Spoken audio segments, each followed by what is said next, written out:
fellow yogis. Welcome to a seated yoga class. Go ahead and find a way to get comfortable in the chair that you're sitting in. And if possible, see if you can get some distance from the back body and the back of the chair. Just scoot yourselves forward a little bit. I know that's not possible for some of you, but if it is possible, just find a little bit of room and have the area around you free, because we're going to be moving our arms quite a bit. And we'll start by rocking from side to side on our sits bones. An easy, slow action. And there are two ways of doing this. One is that we rock and tilt up off of one of our hips, and the other, which I'm demonstrating right now, and the other way is to attempt to keep both of your sits bones rooting down into the chair as you rock from side to side. This is a little bit more advanced movement where it's eliciting a lot more strength out of the core, which goes from about the level right underneath, right at the top of the ribs, all the way down to the hips, front and back. And it also gets the stretch on the side body. So most of us take this movement pretty easily. And then there's the possibility of adding an arm. Now, adding an arm, reaching up overhead like this, is really going to tax the core muscles. Some of you may find it difficult to raise the arm up this much. It's also a really nice thing to just put the fingertips on the top of the shoulder as you go from side to side. So both options, and you might try both, see what it's like. Just changing up the movement a little bit. And now when we lean to one side, we're going to reach to the other side. Maybe look at that hand, maybe hold that pose for a moment as you go over to the other side, reaching long, holding the pose, but don't hold the breath. Keep the breath flowing, and try that a few times. And if you prefer just rocking from side to side, maybe reaching the arm up overhead, maybe not, go ahead and do that. These are just suggestions for what you can do. No need to follow what I do. Just do what feels right for your body today. This will be the last time, the sixth time, I reach and lean to the opposite side. And finally coming back. If you followed all that, that's a lot of work. And we'll bring the torso around in this circle.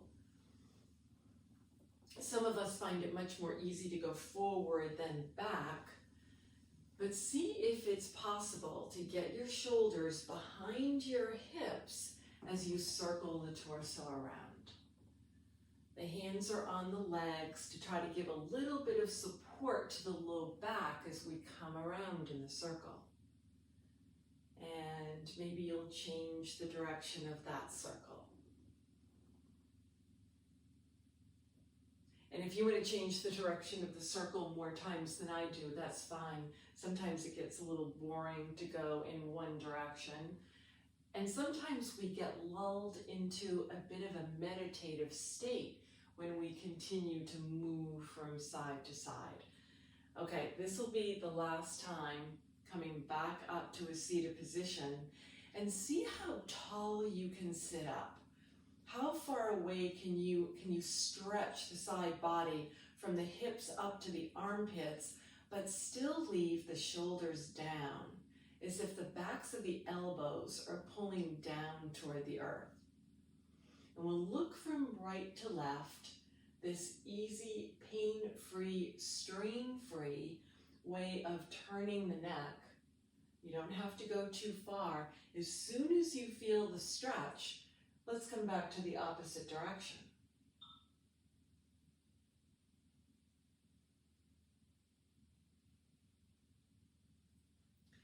And finally, the chin coming right back to the center of the body, palms together, and we'll lift the arms up overhead and bring them back down again. And we're repeating this action over and over. Some of you will be able to follow the arms So you can watch the fingertips, then look at the bottoms of the hands. And if that's too much strain on your neck, it's fine to just look forward as the arms reach up and bring the palms back down. Some of you might just have your inside of the wrist touching as you go up and down.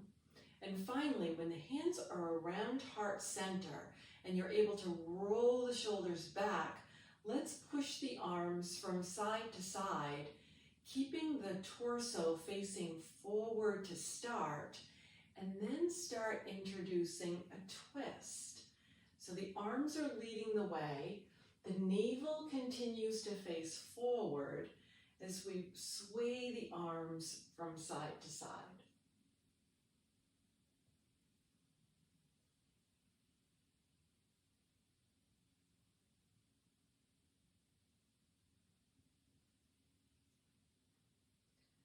And let's bring the hands right back to heart center. And this is a little bit of work for the brain to think about acting like your fingers are a book or your hands are a book. And you're opening up the book so that the pinky fingers are touching on the outsides, and then drop the fingers towards you and run them around in a circle.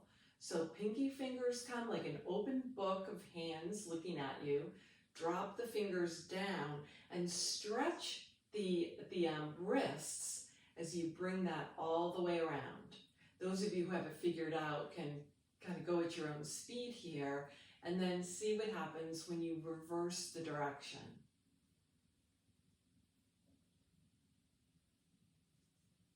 And we'll drop the hands down by the sides and flutter the fingers. Try to keep that thumb fluttering also. The fingers flutter more easily than the thumbs. That becomes a bit of a challenge. Yeah. Just finding energy, and then flick your fingers like you're trying to flick water off the tips of your fingers. And arms up to cactus pose, so we can twist the two bones in the lower part of the arm. We're keeping the wrists in a neutral position as we twist those bones over one another. You can't see that. You might not even know you have two bones in the lower part of your arms. Sometimes this is referred to as the Queen's Wave.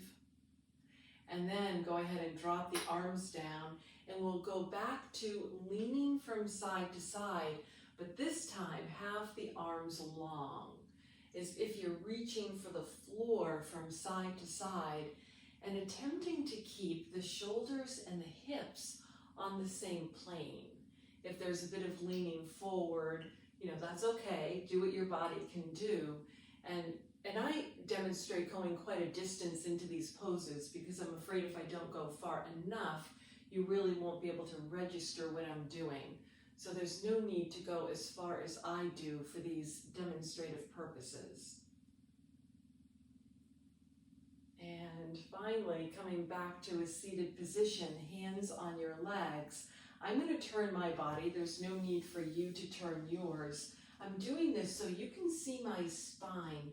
When I round my spine, I hike up my shoulders towards the ears, and I'm really trying to get a C curve in my spine. This is called seated cat position. And then I raise my chest, coming in, really drawing the elbows back, lifting the chin a little, coming into a back bend. And you'll go back and forth between these two extremes, tucking the chin, rounding the back, and then dropping the shoulders, retracting the elbows, reaching the chin up a little bit as the chest comes forward. This is seated cat-cow. And I'm going at a really slow pace. You might have a slightly faster pace. But as you do this, see if you can feel the shoulder blades on the back body. The shoulder blades should feel like they're gliding on your back body into this rounded, really open position to coming into this they call this cow, where the shoulder blades come in and hug the spine. And perhaps at some point you'll marry the breath with the movement, exhaling as you come forward and inhaling as you open up the front of the chest. And one more time, if you can do it, coming into cat, rounding the back, opening up the front of the chest, drawing the elbows back, and then we'll come back to that seated neutral position. Just noticing the effects of moving the body, letting the breath flow easily. And perhaps noticing the breath in the body, how much that finds that elastic movement in the front of the chest. And my yogis know that where the seam is on the side of the chest, 2/3 of our lungs are behind that seam.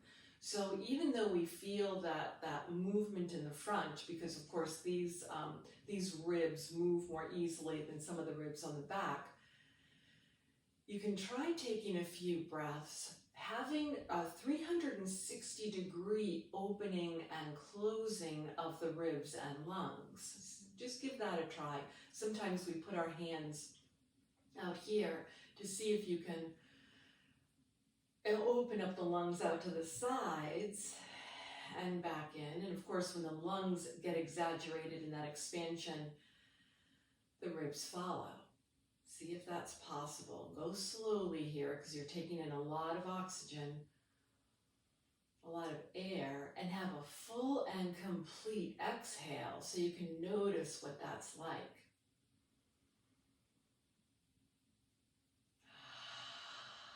And go ahead and put the hands back down onto the legs, and we'll shrug the shoulders a few times, trying to imagine that it's the skeleton that's moving more than the soft tissues.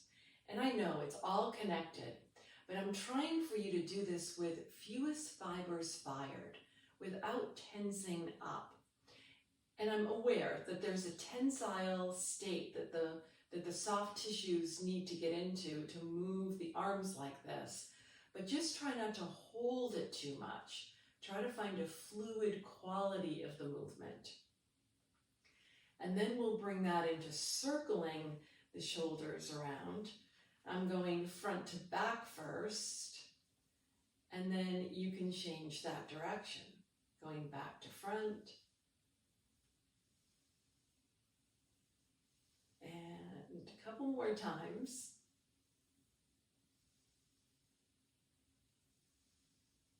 And then finally, letting all of that rest for a few breaths. And we'll do opposite shoulder shrugs, one at a time. And the challenge here is to try to relax the shoulder that's not coming up toward your ear. And that can be a real challenge. We're not good at relaxing. My yogis hear me say that all the time. Relaxing can come kind of difficult for us. Okay. And finally, settle that back down. And we'll drop the arms to the sides, and we're rounding the back as we reach the fingers forward. Maybe they touch, maybe they don't. Maybe there's a little tuck of the chin, maybe not. And then open up the chest, reach the arms wide. And you'll go back and forth with that. Maybe there's a hollowing out of the belly as you come forward, and then a lifting of the chest and feigning a back bend when you open up the arms. Back and forth, nice, slow, steady pace. And this is a good movement to also have that marrying the breath with the movement, exhaling as the arms come forward, inhaling as you make the chest buoyant, looking up just a little bit with the neck.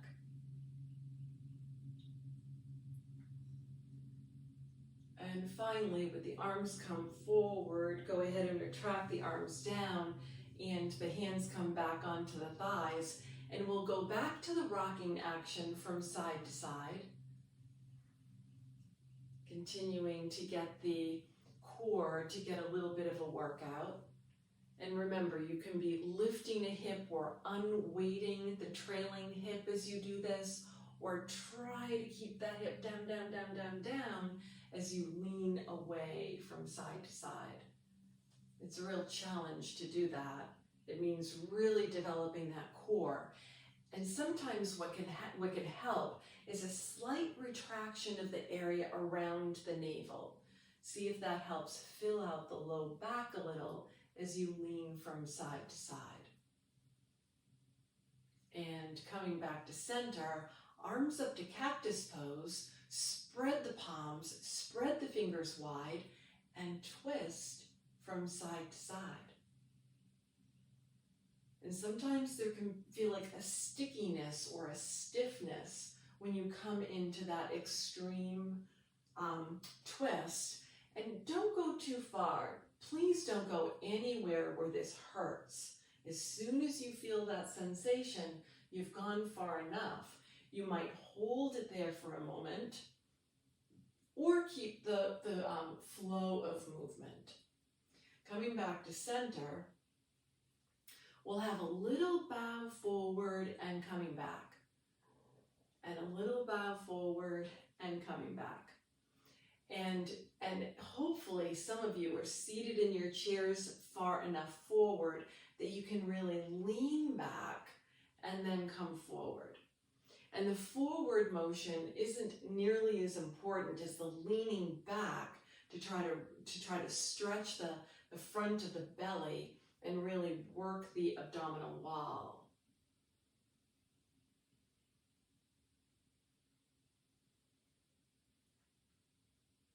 Okay, and coming back to center, go ahead and drop those arms down.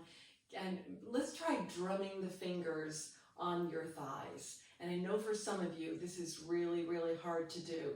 And I'm rubbing my palms up and down my thighs as I drum my fingers. You might keep yours steady or concentrate on just doing your thumbs or maybe just doing your index finger. If you want a real challenge, actually, you can do your pinky fingers pretty well, and maybe try the pinky fingers and your ring finger simultaneously. There are all kinds of options here for sure. Or maybe just that drumming action like you're impatient for what we're going to do next. And let's get to that. Okay, I'm taking my left hand and I'm reaching left hand far to the right, reaching and holding that stretch and then retracting back in. Right hand goes left high, reaching, holding that pose as long as you can, and retract back in. And now left hand goes at shoulder height to the right. Easy flowing motion of the breath. Retract that arm back in, and right hand goes at shoulder height or around shoulder height to the left side. Only reach as far as you feel comfortable and safe. Retract that arm back in, and now left hand goes low right. Feel that stretch on the bias on the back body. Retract that arm in, and finally, right hand low left. Easy, steady flow of breath. And retract that back in. We'll take the arms down by the sides with the thumbs in front. The palms are facing one another, and we'll reach the arms up overhead and bringing them back down. And reaching up and bringing down. And a few more times. And if you've set up that real tension and tensile state of your soft tissues, see what it feels like to really let that go. As if the arms can easily float up overhead and come back down again, because they can. Okay, sometimes our shoulders are a little grumpy, and that may not feel really good. And remember, you can go halfway, or maybe not even halfway. It's not important to do the full thing. Pay attention to your bodies. We call it ahimsa in yoga, And there's this loving kindness that we want to have towards our bodies. So no frustration, no expectation, just doing what you can. And when the arms finally come down, they'll be happy to stay down for a little bit, letting the blood come back up to the area of the shoulders.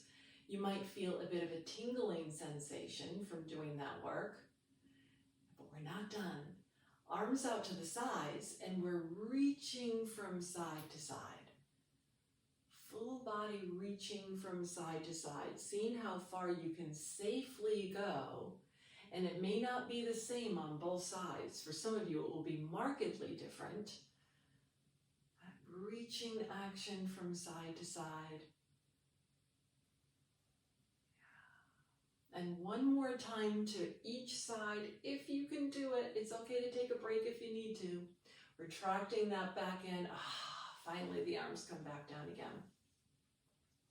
And we're going to do another twist, bringing the right arm over the bottom of the legs. And we're here to kind of find a little bracing action. And the left arm reaches up toward the ceiling. And then you unweight a little bit from that bracing action. The arm still stays attached, but the left arm is reaching up toward the ceiling. Reaching as far up as you can go. And then retract that arm down, and we're coming over to the second side. A little bracing of the arm across the legs, and then the right arm reaches up, and then you really reach up. Suck in the belly button just a little bit. Don't hold the breath though. Let the breath flow as that arm reaches, and retract it back down. We'll bring the hands back onto the thighs to rock back and forth. That easy rocking action. And again, I'm demonstrating going quite a distance in, and you don't need to. It could be a really small rocking action.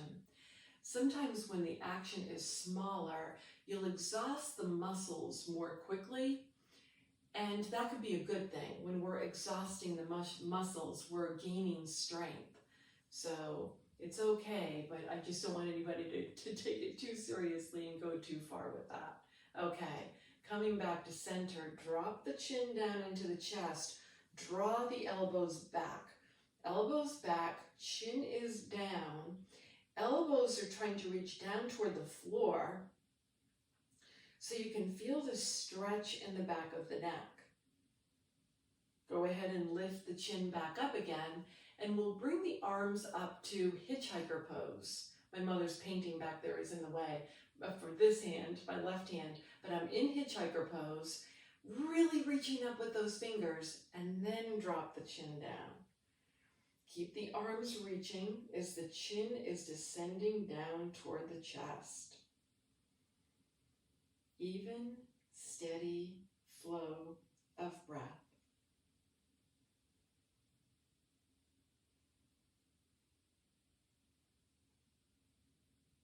And go ahead and lift up the chin. That was a long hold. And let the arms come back down again.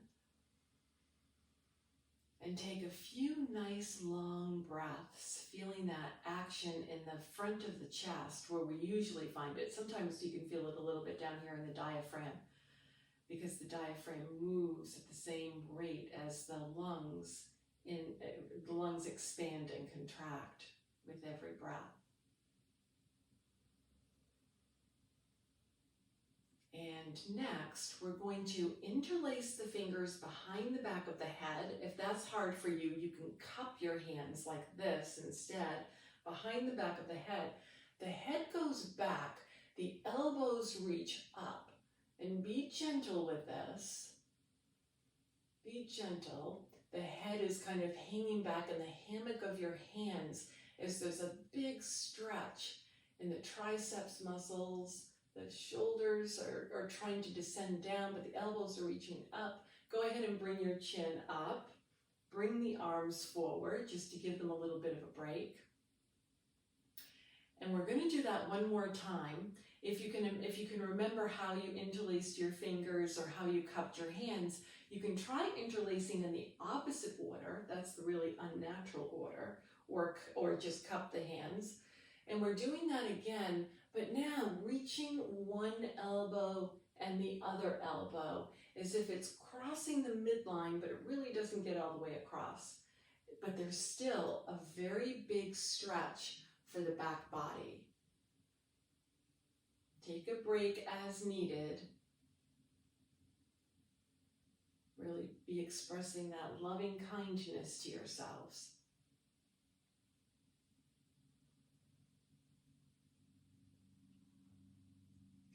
And coming back to the center, go ahead and let's take a really long time to float the arms down.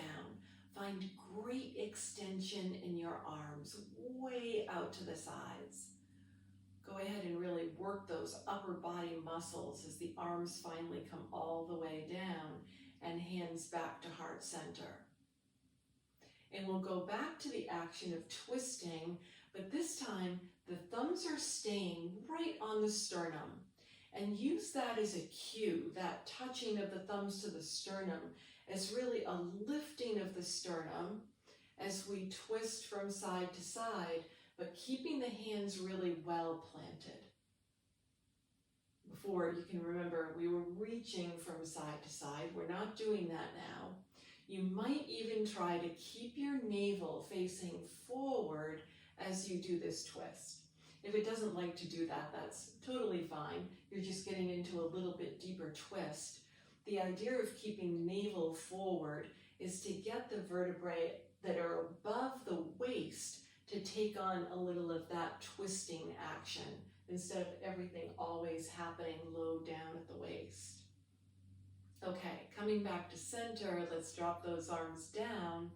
And just a few more things to do, but it's always okay to stop the video and say, I've done enough today. Or just watch and imagine doing the work.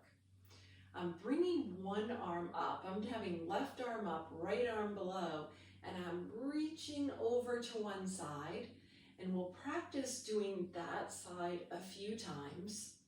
Now we're pretty warmed up at this point, but don't let that warming up of the body kind of lull you into going too far. Have that yogic conversation with your bodies about really how far you should be going. Last time over, coming back, and let's switch arms and go to the opposite side. Those of you who do this regularly, I know you're quite strong. You've proven that to me. But if you haven't done this in a while, or this is your first time, cut yourself some slack. No need to do this as yogis who have done this for years. Have a little bit more knowledge and body intelligence about what we're doing. Okay, now let's settle the arms down, take a tiny little break from that.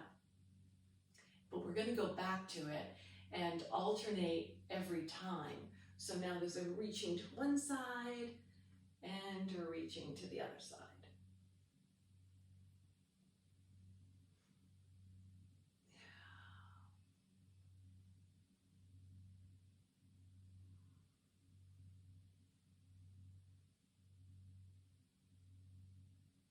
And remember to take a break.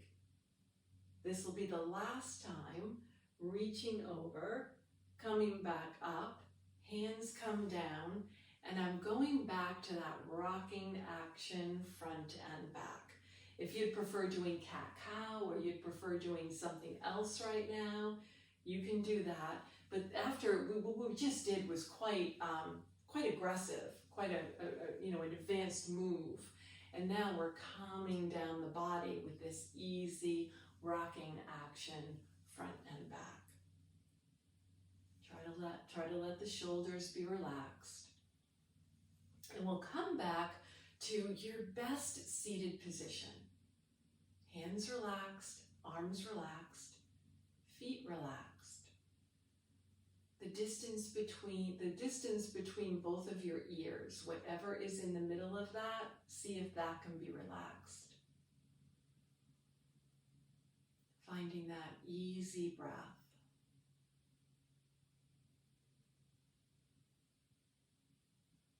And perhaps developing a little bit of a smile on the inside edge edges of your lips.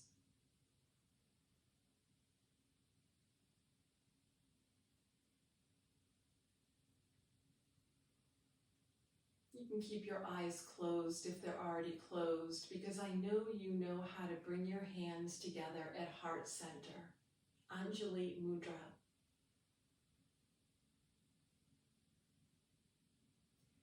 May all beings everywhere be happy and free. Om, peace, peace, peace. Namaste.